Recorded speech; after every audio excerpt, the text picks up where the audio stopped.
Hello students, स्वागत है आप सभी का एकेडमिक विंग्स के यूट्यूब चैनल पे। और आज हम स्टार्ट करने वाले हैं रिवोल्ट ऑफ 1857, यानी कि उसका जो बचा हुआ पोर्शन है उसको हम कवर करने वाले हैं, क्योंकि लास्ट वीडियो में हम लोगों ने इसको स्टार्ट कर दिया था। तो आइए देखते हैं। लास्ट वीडियो में हम लोगों ने देखा था कि कौन से डिफरेंट डिफरेंट कॉजेज़ थे जिसके कारण ये जो रिवोल्ट होता है, ये जो 1857 की जो क्रांति होती है ये हुई थी। इसके पीछे का जो बैकग्राउंड था वो क्या था, कौन से विभिन्न कारण थे जिसके कारण से ये जो रिवोल्ट था वो इतना प्रोग्रेस हुआ। और इसकी शुरुआत जो हुई थी मंगल पांडे के द्वारा, वहाँ तक हम लोगों ने इसको कवर किया था। अब हम लोग देखते हैं जो अलग अलग क्षेत्रों में किस तरीके से विद्रोह का प्रसार हुआ, कैसे ये स्प्रेड हुआ अलग अलग पार्ट्स में कंट्री के, उसको हम लोग देखने का प्रयास करते हैं। तो देखते हैं कि मंगल पांडे को जब फांसी दे दी गई थी 8 अप्रैल 1857 को, उसके बाद जो वहाँ पर का विद्रोह जो था उस रेजिमेंट को उसको भंग कर दिया गया और उसके बाद विद्रोह वहाँ पर एक तरीके से शांत हो गया। लेकिन इसका जो ये जो खबर थी गाय और सुअर की जो चर्बी वाली, ये तो एक तरीके से पूरे देश में फैल चुकी थी धीरे धीरे। तो क्या होता है कि थर्ड कैवेलरी रेजिमेंट एक होता है। थर्ड कैवेलरी रेजिमेंट कहाँ का, तो मेरठ का।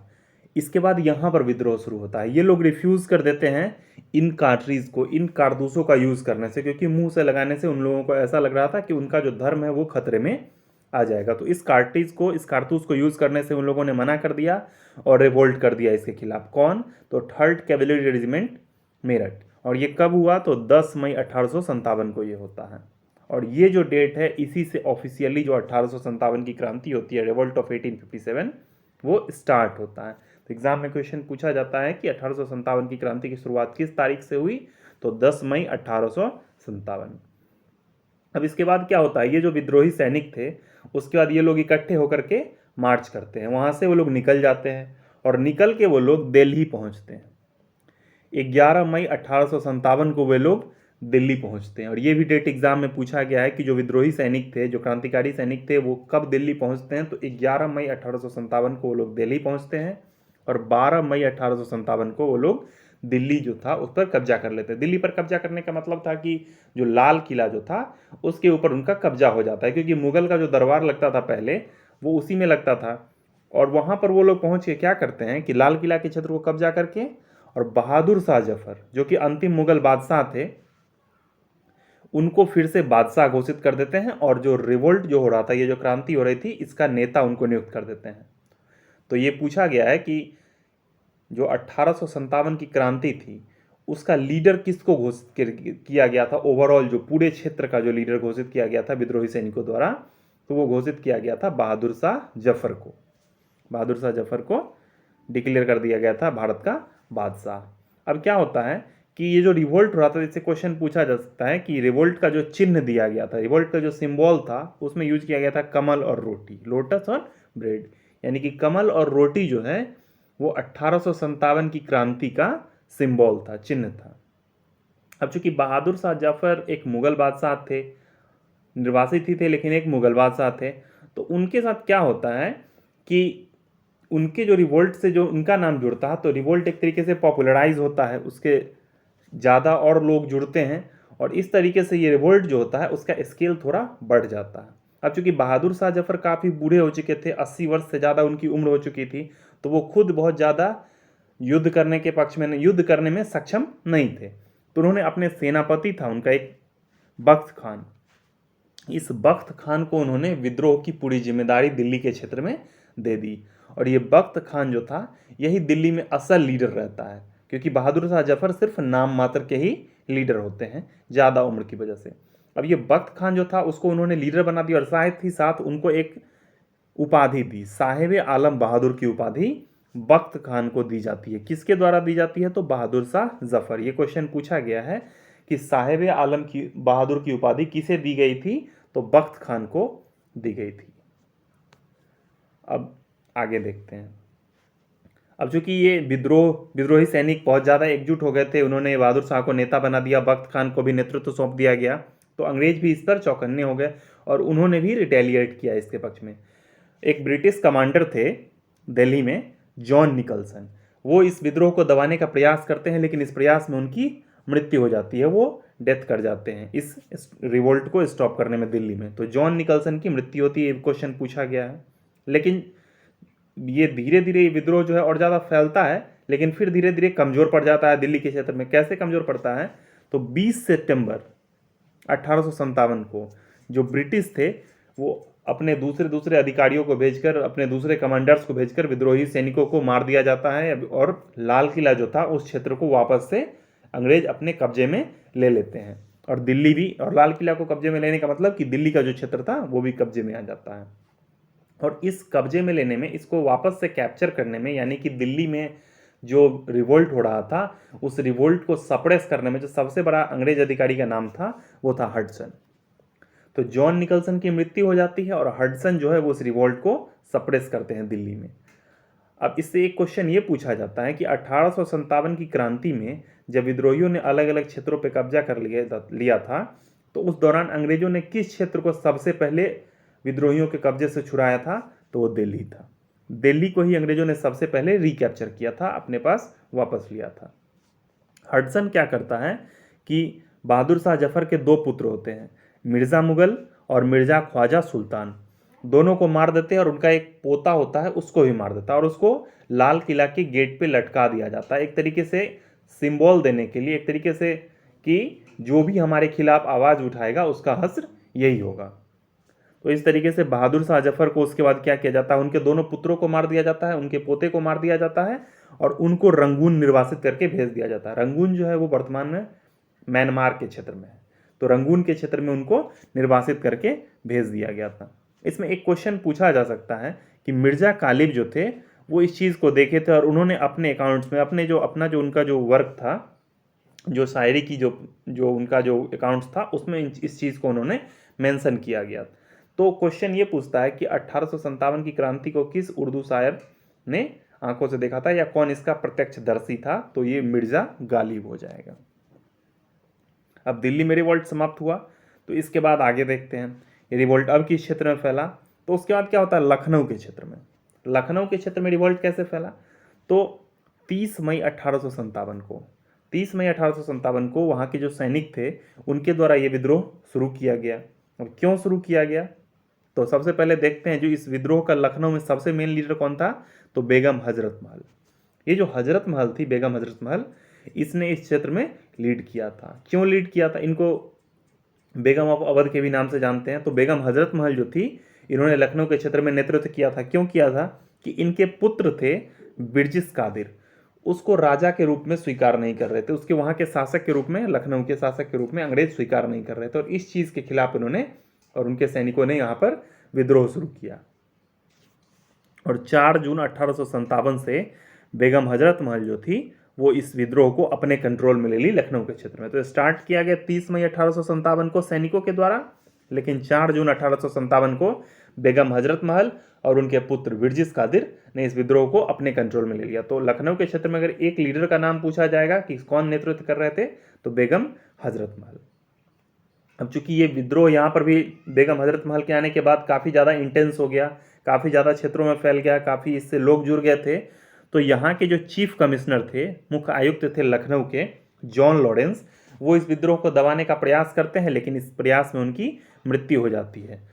तो जॉन लॉरेंस जो है वो लखनऊ में मारे जाते हैं। अब आगे देखते हैं इस क्षेत्र में भी जो विद्रोह का दबाने का काम किया वो किसने किया? कैंपबेल।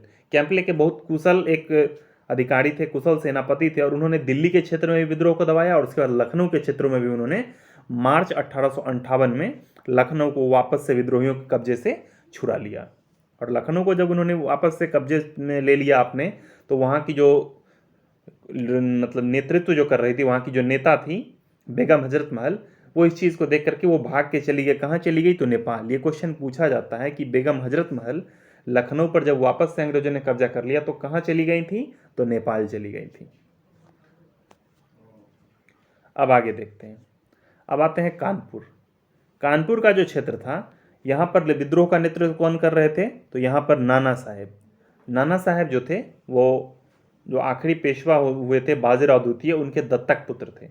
और ये भी चूंकि उस वक्त तक पेशवाशिप तो third battle of Anglo Maratha जो हुआ था उसी में समाप्त हो गया था, थर्ड एंग्लो मराठा वार में। तो ये तो नाना साहेब सिर्फ पेंशनर थे, ये तो पेशवा थे नहीं। तो ये नाना साहेब जो थे ये कानपुर के क्षेत्र में विद्रोह का नेतृत्व कर रहे थे। इसमें एक क्वेश्चन पूछा जाता है कि नाना साहेब जो थे उनका रियल नेम क्या था, तो उनका रियल नेम था धोंधू पंत।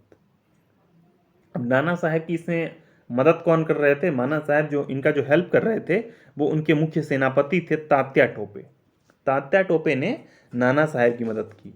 तात्या टोपे का भी जो रियल नेम है वो पूछा जाता है, तो इनका जो रियल नेम था वो रामचंद्र पांडुरंग था। रामचंद्र पांडुरंग जो थे वो तात्या टोपे का रियल नेम था, और कानपुर के क्षेत्रों में नाना साहेब ने ही नेतृत्व किया था।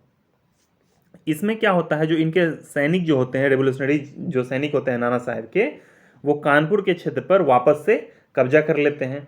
और कानपुर पर कब्जा करने के बाद 5 जून 1857 को क्या होता है कि वहाँ के कमांडर थे जनरल व्हीलर, जो इस क्षेत्र के जो कमांडर थे कानपुर क्षेत्र के जनरल व्हीलर, उनको मार देते हैं। और साथ ही साथ कुछ अंग्रेज बच्चे और महिलाएं होती हैं उनको कैद कर लिया जाता है। कहाँ कैद किया जाता है ये क्वेश्चन पूछा गया है, तो बीवीगढ़ के किले में, in the fort of Bibigarh. British women और चिल्ड्रेन को कब्जा करके रख लिया जाता है, और कुछ एक को इसमें से मार भी दिया जाता है। और जब बच्चों की और औरतों की जो मृत्यु की खबर अंग्रेज अधिकारियों के पास पहुंचती है तो वो ज़्यादा उग्र हो जाते हैं, और वो उसके बाद ज़्यादा मात्रा में सैनिकों को भेजकर 20 जुलाई 1857 को जनरल नील के नेतृत्व में इस क्षेत्र पर अटैक करते हैं और कानपुर पर वापस से कब्जा कर लेते हैं। तो रेवोल्यूशनरीज का अब इससे तो थोड़ा सा मनोबल घटा, लेकिन चूंकि वो लोग उस वक्त बहुत ज़्यादा गुस्से में थे तो उन्होंने वापस से इस चीज़ को कैप्चर कर लिया। खुद से उन्होंने फिर से अपनी सेना को संगठित किया और वापस से उन्होंने इस क्षेत्र पर आक्रमण किया और कानपुर को अगेन इन्होंने अपने कब्जे में ले लिया। तो ये क्वेश्चन ये पूछा जाता है कि किस क्षेत्र पर 2 बार कब्जा किया गया था विद्रोहियों के द्वारा? तो कानपुर के क्षेत्र पर। पहली बार तो 20 जुलाई 1857 को जनरल नील ने इसको अपने कब्जे में ले लिया था, लेकिन उसके बाद फिर से विद्रोहियों ने इसको कब्जा कर लिया।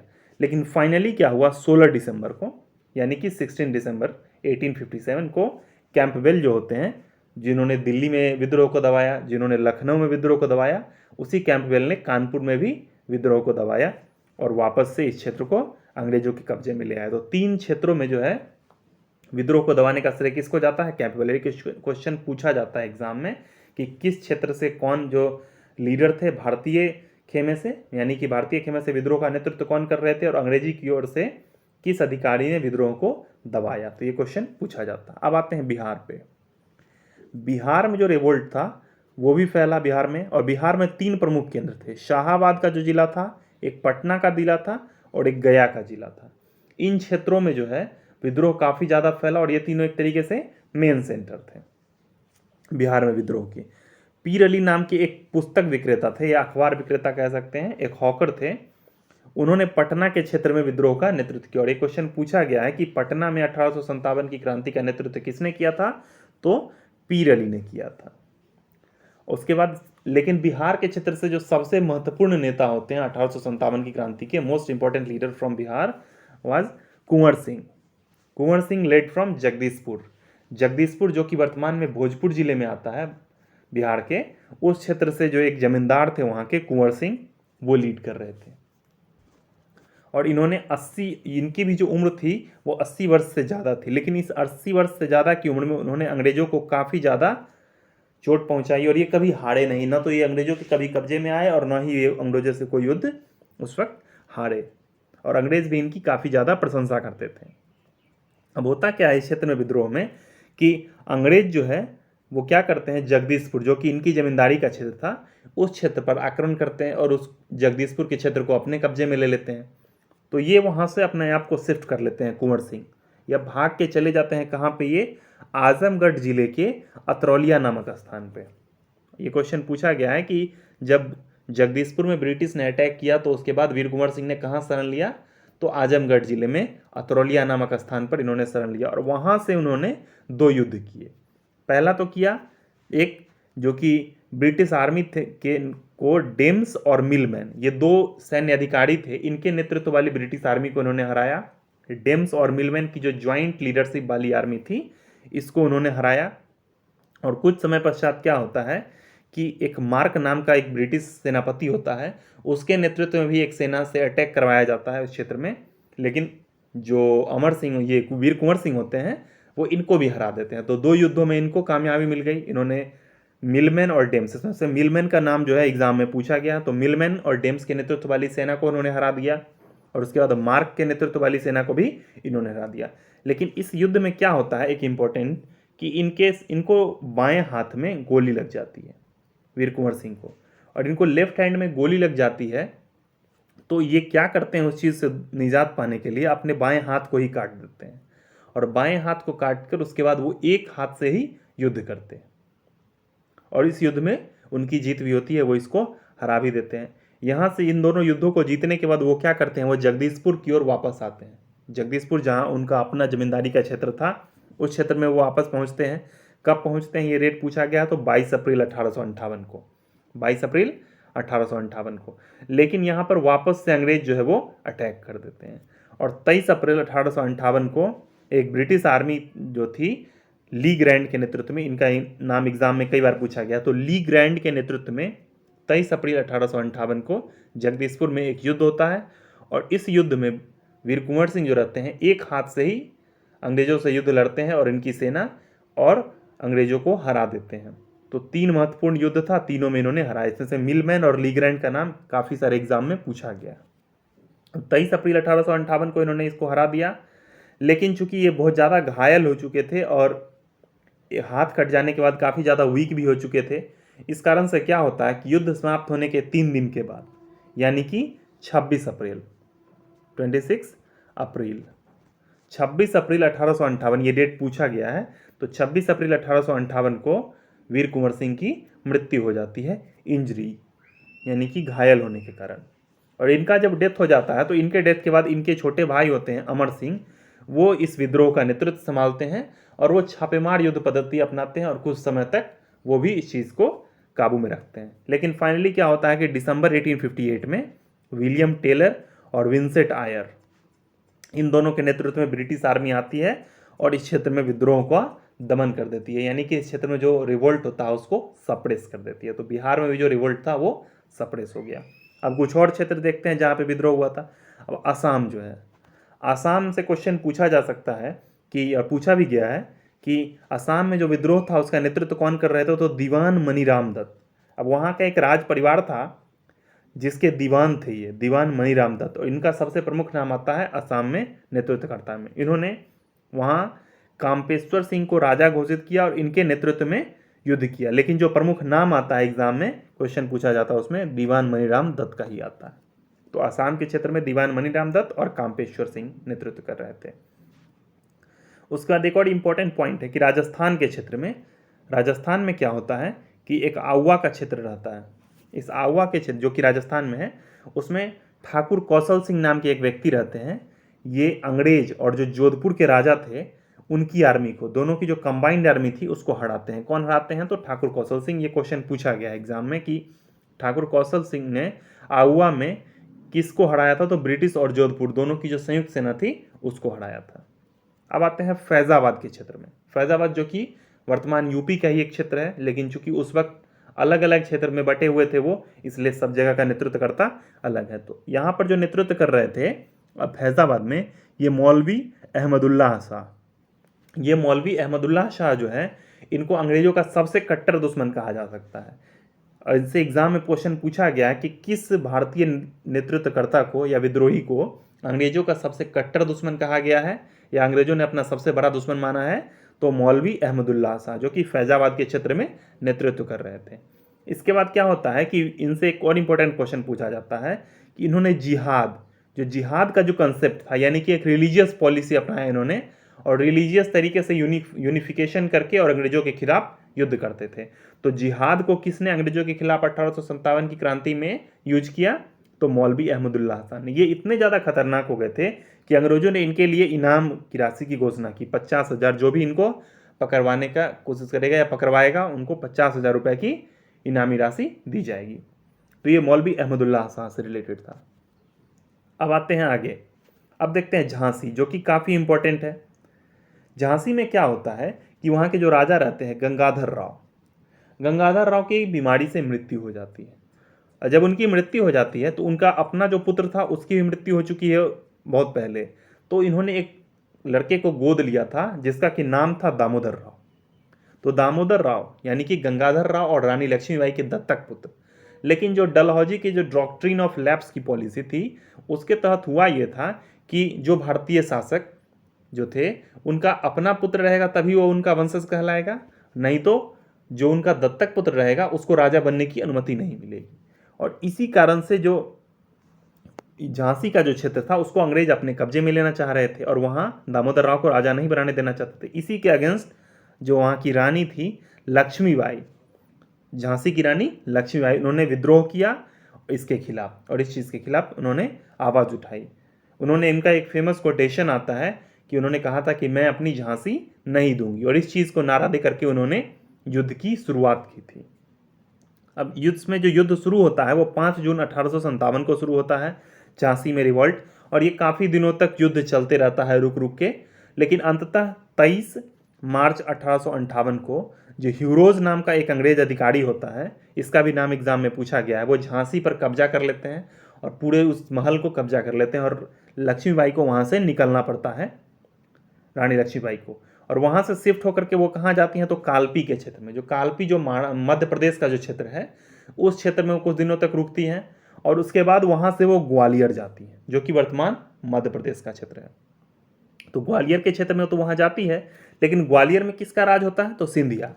जो ग्वालियर में जो सिंधिया, जो कि एक मराठा कन्फेडरेसी थी, सिंधिया का राज था। और सिंधिया जो थे वो अंग्रेजों के चापलूस हुआ करते थे, वो अंग्रेजों के बहुत ज़्यादा समर्थक थे, उन्होंने हमेशा अंग्रेजों को सपोर्ट किया आज़ादी की लड़ाई में।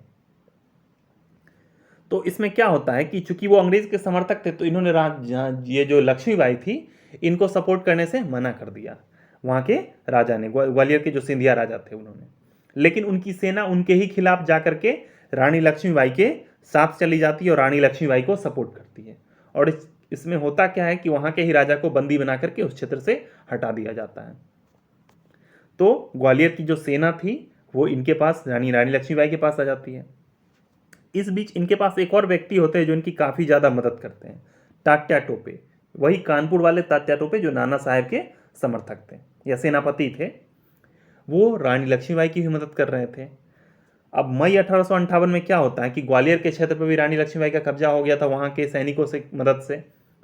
तो ह्यूरोज जो कि एक ब्रिटिश आर्मी को लीड कर रहे थे, उन्होंने इस क्षेत्र में अटैक किया और इनको युद्ध करना पड़ा। रानी लक्ष्मीबाई जो थी बहुत ही बहादुरी के साथ, बहुत ही ब्रेवली उन्होंने युद्ध किया और इस युद्ध में उनकी जान चली जाती है 1858 मई में, और इस युद्ध में उनकी मृत्यु हो जाती है और इसकी पर झांसी के क्षेत्रों पे अंग्रेजों का पूर्ण तरीके से कब्जा हो जाता है। इसमें एक क्वेश्चन पूछा गया है कि रानी लक्ष्मीबाई को जो समाधि स्थल है वो कहाँ है। चूंकि ग्वालियर में ही युद्ध करने वक्त उनकी मृत्यु हो गई थी तो ग्वालियर में ही रानी लक्ष्मीबाई की समाधि है, ये क्वेश्चन एग्जाम में पूछा गया। और उनका जो जन्म हुआ था वो वाराणसी में हुआ था, तो जन्म वाराणसी में हुआ और समाधि जो है वो ग्वालियर में है। इसके बाद इनके जो एक समर्थक रहते हैं तात्या टोपे इस युद्ध के बाद वो छिप जाते हैं जाकर के जंगल में, उसी क्षेत्र के जंगलों में वह जाके छिप जाते हैं। लेकिन उनकी एक मित्र रहते हैं, मान सिंह उनका नाम होता है। वो अंग्रेजों की चापलूसी करते हैं और अंग्रेजों को इस चीज़ की खबर दे देते हैं कि तात्या टोपे जंगलों में छिपे हुए हैं, और तात्या टोपे को गिरफ्तार करके अप्रैल 1859 में ग्वालियर में ही फांसी दे दी जाती है। तो इस तरीके से जो झांसी का क्षेत्र था उस क्षेत्र में भी विद्रोह की समाप्ति हो जाती है। अब आते हैं बरेली से ये क्वेश्चन पूछा जाता है कि वहाँ पर विद्रोह का नेतृत्व कौन कर रहे थे, तो खान बहादुर खान जो थे वो बरेली के क्षेत्र में विद्रोह का नेतृत्व कर रहे थे। रुहिल्ला वंशी जो शासक थे उनके ये वंशज थे। अब आते हैं आगे इलाहाबाद के क्षेत्र में जो विद्रोह का नेतृत्व कर रहे थे वो कौन कर रहे थे, लियाकत अली इलाहाबाद में नेतृत्व कर रहे थे। और इस क्षेत्र में विद्रोह को दबाया किसके द्वारा गया था, तो जनरल नील के द्वारा। तो ये दोनों इंपॉर्टेंट पॉइंट हैं। अब आते हैं मंदसौर जो कि मध्य प्रदेश का क्षेत्र है। इस मंदसौर के क्षेत्र में विद्रोहियों का नेतृत्व किसने किया, तो फिरोज शाह नाम के एक व्यक्ति थे, उन्होंने किया। फिरोज शाह ने मंदसौर के क्षेत्र में नेतृत्व किया। अब आते हैं उड़ीसा में भी इंपॉर्टेंट पूछा जाता है, एग्जाम में पूछा गया कि उड़ीसा में विद्रोह का नेतृत्व कौन कर रहे थे, तो वहाँ के एक राजकुमार थे सुरेंद्र शाही और उज्ज्वल शाही। ये दोनों जो राजकुमार थे उन्होंने उड़ीसा के क्षेत्र में 1857 की क्रांति में विद्रोहियों का नेतृत्व किया था। ये सब सिर्फ यहाँ से नेतृत्वकर्ता पूछा जाता है, ज़्यादा डीप में इससे ज़्यादा क्वेश्चन नहीं पूछे जाते हैं। अब राजस्थान में क्या होता है कि राजस्थान में भी मुख्य सेंटर जो था विद्रोह का वो कोटा था, जो कि वर्तमान में जो एक एजुकेशनल हब है, उस क्षेत्र में राजस्थान में विद्रोह हुआ था। तो यहाँ जो विद्रोह का नेतृत्व कर रहे थे वो जगदयाल सिंह और हरदयाल सिंह, ये दोनों जो थे वो राजस्थान के क्षेत्र में विद्रोह का नेतृत्व कर रहे थे। अब आते हैं आगे कि विद्रोह हुआ ये तरीके इस तरीके से हर एक क्षेत्रों में विद्रोह का प्रचार प्रसार हुआ, लेकिन ये विद्रोह को उस तरीके से सफलता क्यों नहीं मिली जिस तरीके से इसका लक्ष्य था। तो उसके पीछे का कुछ कारण जानते हैं। कुछ यहाँ के जो लीडर्स थे, जैसे कि ग्वालियर के सिंधिया, इंदौर के होलकर, हैदराबाद के निज़ाम, जोधपुर के महाराज, पटियाला, जिंद, भोपाल या फिर और भी कई क्षेत्रों के जो शासक थे, इन्होंने खुलेआम अंग्रेज का समर्थन किया। यहाँ तक कि बहुत सारे जो जमींदार थे उन्होंने भी अंग्रेजों का समर्थन किया और उनको हर तरीके से पैसे से, धन से, सामग्री से और सैनिकों को दे करके भी विद्रोह को दबाने में मदद किया। तो इस तरीके से भी विद्रोह जो है वो असफल रहा। दूसरा एक कारण था कि यहाँ जो था इसको अनसक्सेसफुल बनाने में कहा कि जो शिक्षित मध्यम वर्ग जो था, जो एडुकेटेड मिडिल क्लास, इसने विद्रोह में पार्टिसिपेशन नहीं किया था। ये क्वेश्चन पूछा जा सकता है कि निम्नलिखित में से किसने विद्रोह में प्रश्न ये समर्थन नहीं किया या पार्टिसिपेट नहीं किया, तो शिक्षित मध्यम वर्ग ने। ये दोनों कारण हो गया। तीसरा कारण क्या था कि कोई सेंट्रल एक लीडरशिप नहीं थी और विद्रोह जो था वो ऑर्गेनाइज नहीं था। सेंट्रल लीडरशिप बहादुर शाह का, जफर का नाम तो आ सकता है, लेकिन एक 80 वर्ष से ज़्यादा उम्र के व्यक्ति थे, इन्होंने उस वक्त तक युद्ध लड़ना छोड़ दिया था, जो खुद असक्षम थे, तो वो बहुत ज़्यादा अच्छे से नेतृत्व नहीं कर पाते। तो इस तरीके से एक सेंट्रल लीडरशिप भी नहीं थी। अब इसका रिजल्ट क्या होता है, विद्रोह का परिणाम क्या होता है कि 1 नवंबर 1858 को महारानी का घोषणा पत्र होता है, वो इलाहाबाद के दरबार में पढ़ा जाता है। 1 नवंबर 1858 को किसके द्वारा पढ़ा जाता है, तो उस वक्त के जो गवर्नर जनरल थे लॉर्ड कैनिंग, उनके द्वारा पढ़ा जाता है। और इसमें ये डिक्लेयर किया जाता है इसके बाद कि भारत में जो अब कंपनी का जो शासन चलता था वो नहीं चलेगा, वो क्राउन रूल शासन करेगा। यानी कि जो ब्रिटिश जो क्राउन था, यानी कि जो राज परिवार था, सैनिक, जो वहाँ की जो क्वीन थी, वो पार्लियामेंट के थ्रू डायरेक्ट रूल करेगी, अब कंपनी के थ्रू रूल नहीं करेगी। तो क्राउन रूल जो आ गया, इसको किसको हटा के, तो कंपनी रूल को हटा के। ये भी क्वेश्चन पूछा गया है।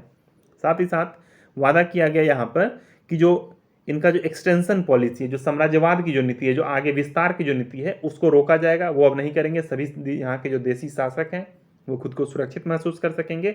और साथ ही साथ यहाँ की जो रिलीजियस मैटर्स होंगे, इंटरनेट जो भी उनका जो इंटरनल कन्फ्लिक्ट होगा, इन चीज़ों में अंग्रेज जो है वो हस्तक्षेप नहीं करेंगे। हालांकि इस चीज़ को उन्होंने पूरा नहीं किया, कुछ समय के बाद वापस से पुरानी नीति को अपना लेते हैं। एक आयोग बनाया गया था, पील कमीशन, पील आयोग। और ये किस चीज़ के लिए बनाया गया था, तो जो ब्रिटिश आर्मी थी उसको रीऑर्गेनाइज करने के लिए। 1857 की क्रांति से पहले जो ब्रिटिश आर्मी में यूरोपियन सैनिक थे, उनकी संख्या जो थी वो 1857 के बाद बढ़ा दी गई ताकि एक इम्बैलेंस ना हो सके। हालांकि अभी भी ज़्यादा मात्रा में भारतीय सैनिक थे, लेकिन पहले के तुलना में उनको कुछ कम कर दिया गया। और साथ ही जो क्षेत्र में, जिस क्षेत्र में विद्रोह ज़्यादा सशक्त हुआ था, जैसे अवध का क्षेत्र था, बिहार यानी कि संयुक्त प्रांत और बिहार वगैरह का जो क्षेत्र था, उस क्षेत्र से सैनिकों की कम भर्ती की गई। और जिन क्षेत्रों में अंग्रेजों को मदद मिली थी, यानी कि पटियाला या फिर पंजाब वगैरह, उस क्षेत्र से सैनिकों को ज़्यादा मात्रा में डेप्यूट किया गया। तो एक इसका एक इंपॉर्टेंट पॉइंट था। अब देखते हैं, एक लास्ट पॉइंट है, इसमें यह देखा गया कि किसका क्या क्या स्टेटमेंट था इससे रिगार्डिंग। तो एक सर जॉन सीले थे, उनका जो आता है कि एक सिपाही विद्रोह था। सिपाही विद्रोह में भी क्या था, एक सेल्फिश सिपाही विद्रोह था, जिसका कि कोई नेटिव सपोर्ट, कोई भी जो यहाँ के लोकल लोग थे ये सपोर्ट नहीं कर रहे थे। तो आपसे क्वेश्चन पूछा जा सकता है कि किसका वक्तव्य था कि 1857 की क्रांति सिर्फ और सिर्फ एक सैनिक विद्रोह था, तो सर जॉन सीले। उसके बाद एक आते हैं Lawrence, L for Lawrence, Lawrence Rees नाम के एक व्यक्ति होते हैं, अंग्रेज व्यक्ति। उन्होंने कहा था कि ये war of fanatic religious against Christianity, यानी कि एक जो धर्मांतों की ईसाइयों के विरुद्ध षड्यंत्र था। यानी कि जो यहाँ के जो धार्मिक लोग थे भारत के, उन्होंने ईसाई यानी कि ब्रिटिश के खिलाफ एक षड्यंत्र किया था, क्रिश्चियंस के खिलाफ। उसके बाद आते हैं अगला टी.आर. होम्स। टी.आर. होम्स ने क्या था, कहा था कि ये सिविलाइजेशन और बारबेरिज्म, इन दोनों के बीच का कन्फ्लिक्ट था, यानी कि सभ्यता और असभ्यता के बीच का क्या था, ये कन्फ्लिक्ट था, विद्रोह था। ये सारा स्टेटमेंट काफ़ी इंपॉर्टेंट है और पूछा जाता है एग्जाम में। अब आते हैं जेम्स आउटरम और टेलर, इन दोनों ने क्या कहा था इस विद्रोह के बारे में, क्या वक्तव्य दिया था? तो उन्होंने कहा था ये एक हिंदू मुस्लिम षड्यंत्र है। और ये कई एग्जाम में पूछा गया है कि जेम्स आउटरम और विलियम टेलर ने 1857 की क्रांति के बारे में क्या क्या कहा है? इसको एक हिंदू मुस्लिम षड्यंत्र कहा। उसके बाद वीडी सावरकर, विनायक दामोदर सावरकर, इन्होंने इंडियन वार ऑफ इंडिपेंडेंस इस नाम से उन्होंने एक पुस्तक भी लिखी और ये पहले ऐसे व्यक्ति थे जिन्होंने 1857 की क्रांति को भारत का प्रथम स्वतंत्रता संग्राम कहा, ये वीडी सावरकर। उसके बाद विपिन चंद्रा थे, उन्होंने कहा कि ये पूरा जो मूवमेंट था एक यूनिफिकेशन को लैब किया, यूनिफाइड नहीं था। और इस तरीके से क्या हुआ कि ये इम्प्लीमेंटेशन इसका सही से नहीं हो पाया क्योंकि फॉरवर्ड लुकिंग नहीं था, अग्र सोच नहीं था कि विद्रोह के बाद क्या होगा, कौन नीति बनेगी, क्या होगा, इस तरीके का कोई इनके अंदर विचार नहीं था, जिसके कारण पावर से ये लोग हार गए। ब्रिटिश जो पावर था उससे ये लोग कैप्चर हो गए। अब आते हैं एसएन सेन, इन्होंने कहा इनके अनुसार क्या था कि एक फाइट था किसके, रिलीजन और India the war of independence. ये जो शुरुआत हुई थी एक धार्मिक लड़ाई के रूप में शुरुआत की गई थी, लेकिन एक आज़ादी की लड़ाई के रूप में समाप्त होती है। ये एसन सेन के बारे में कहा था। बेंजामिन डिज़राइली से काफ़ी बार क्वेश्चन पूछा गया है कि एक राष्ट्रीय विद्रोह, तो राष्ट्रीय विद्रोह किसने कहा था? ये इन्होंने ब्रिटिश संसद में जाकर के इस बयान को इन्होंने दिया था बेंजामिन डिज़राइली ने कि ये एक मिलिट्री ब्रिटनी न होकर के ये एक राष्ट्रीय विद्रोह था, और ये क्वेश्चन पूछा गया।